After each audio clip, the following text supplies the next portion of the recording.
আসসালামু আলাইকুম রহমতুল্লাহি বরকাতু। প্রিয় দিনী ভাইরা, মুসলমান ভাইরা, সকালের আজান পড়ে গেছে, নামাজও শেষ হয়ে গেছে।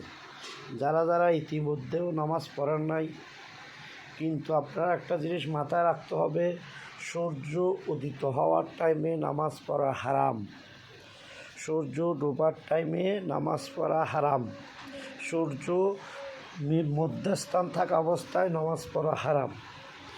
তো আপনারা আল্লাহর প্রতি ভয় রাখুন, জাহান্নামের প্রতি বিশেষ করে ভয় রাখুন, জাহান্নামের প্রতি।